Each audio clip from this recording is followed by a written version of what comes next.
मैं डॉक्टर वंदना बरमेचा, सह आचार्य हिंदी। प्रिय विद्यार्थियों, आज हम बात करेंगे कवि। आपके पाठ्यक्रम में कवि आलम की भी व्याख्या है।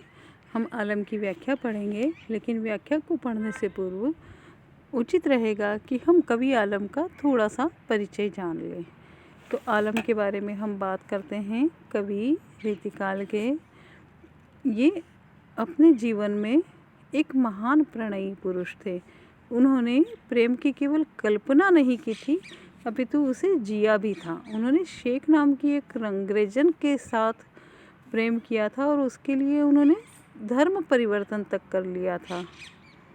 इतने अधिक प्रणयानुभवी, संवेदनशील, भावुक और प्रखर कवि ये हैं और इसीलिए इनके काव्य में प्रेम की गहन अनुभूति का परिचय मिलता है। प्रेम की पीड़ा का परिचय इनके काव्य में है।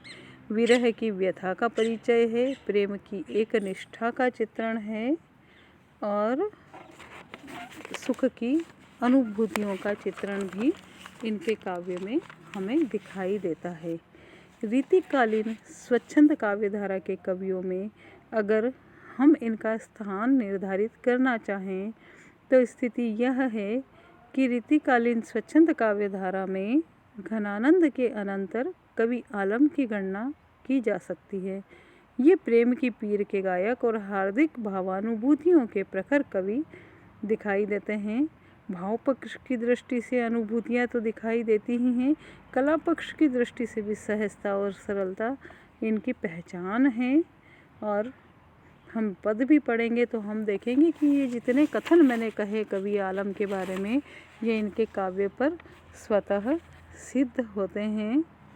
देखते हैं, हम प्रथम पद कवि आलम का पढ़ते हैं। आपके पाठ्यक्रम में जो पद निर्धारित है। रुचिर बरन चिरु चंदन चरची सुचि, सरदु को चंद चाही चितहि धरत हैं। विविध विलास बसी रास ब्रजपति प्यार, तेई ब्रज बतियाँ उचित उचरत हैं। आलम सुकवि अब वैसे कान्ह ऐसे भय, उतहि लुभाने किंधो इतहि ढरत हैं। मधुबन बसत मधुर मुरली की धुन, मधुप कबहूँ माधो सुरति करत हैं। जैसा कि पद से स्पष्ट है, इस पद में कवि आलम ने प्रेम केली, उनकी रचना प्रेम केली में से लिया गया है। और जैसा कि आपको पता है कि रीति काव्य में अधिकांश काव्य इस तरह का लिखा गया है कि जब कृष्ण ब्रज से मथुरा चले जाते हैं और गोपियाँ उनके विरह में दुखी होती है, तो फिर उनकी जो विरह व्यथा उसका चित्रण अधिकांश कवियों ने किया है। उसी तरह से यहाँ कवि आलम भी उनकी विरह व्यथा का चित्रण कर रहे हैं कि गोपियाँ उनके विरह में बहुत ज़्यादा दुखी रहने लगी थी।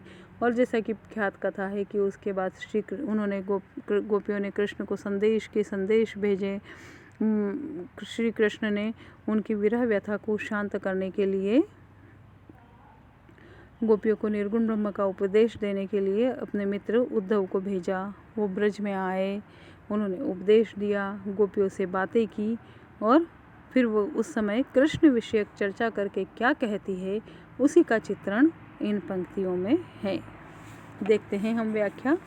रुचिर बरन चिरु चंदन चरची सुचि, सुंदर रंग के वस्त्र पहनकर। रुचिर बरन सुंदर वस्त्र, चिरु अच्छे लगने वाले वस्त्र, और चंदन चरची सुचि शरीर पर चंदन लगाकर भी हम कृष्ण को सरदु को चंद चाही, शरद ऋतु के चंद्र के समान चित्त ही धरत हैं, अपने हृदय में धारण करती हैं। विविध विलास बसी रास ब्रजपति प्यार, वे हमारे साथ अनेक प्रकार की प्रेम क्रीड़ा करते हैं, वह रास रचाते हैं। रास ब्रजपति प्यार, रास रचाते हैं। उन्हीं कृष्ण की बातें, तेई ब्रजबतियाँ, उन्हीं कृष्ण की बातें उचित उचरत है, ब्रज में उचित मानी जाती हैं। आलम सुकवि अब वैसे कान्ह ऐसे भय। आलम कवि कह रहे हैं, आलम सुकवि कह रहे हैं कि अब वैसे कान ऐसे भये, वे जो हमारे प्रिय कन्हैया थे, जिन्हें हम इतना चाहती थी, वो भी हमें उतना ही चाहते थे, वे कृष्ण ऐसे क्यों हो गए हैं?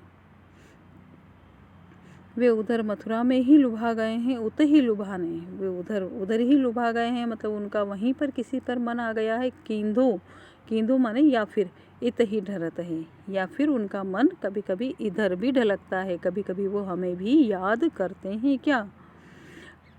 मधुबन बसत मधुर मुरली की धुन, वे मथुरा में रह रहे हैं, वहीं पर उनकी मुरली की धुन बजती है।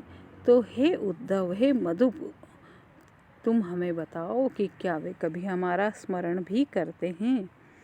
तो ये तो रही व्याख्या। अब मैं आपको एक बात और बताना चाहती हूँ कि ये जो गोपियों और उद्धव की और कृष्ण की कथा है, तो जैसा कि आप सबको विदित है कि कृष्ण को कुछ अवस्था के पश्चात मथुरा जाना पड़ा, लेकिन उसके पूर्व गोपियों की और उनकी प्रीति को सब जानते हैं। कृष्ण भी स्वयं मन से जाना नहीं चाहते थे, लेकिन कर्मों के लिए उन्हें जाना पड़ा। तो जब वे मथुरा गए तो गोपियां विरह में व्याकुल हो गई। कृष्ण मथुरा में जाकर अपने राजकाज में या कर्मों में, कार्यों में ऐसे उलझे कि वे फिर ब्रज की ओर देख ही नहीं पाए। स्मरण तो मन में निश्चय ही करते होंगे।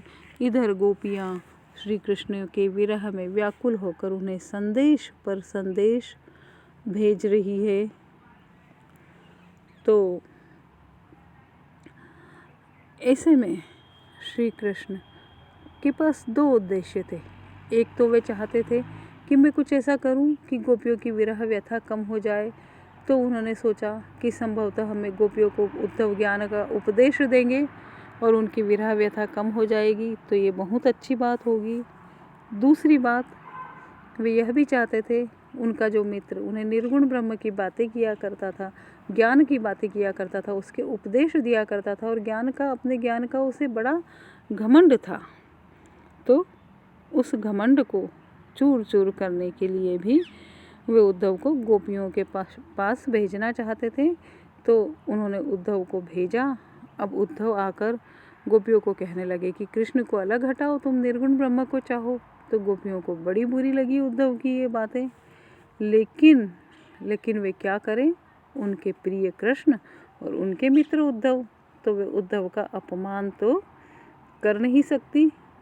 तो फिर जब उनकी बातचीत के मध्य कहीं से एक भ्रमर उड़ता हुआ आया था, और उस भ्रमर को संबोधित करके गोपियाँ अपने मन की सारी बातें, सारे ताने, उलाहने या जो भी कुछ है वो सब कुछ कहने लगी थी।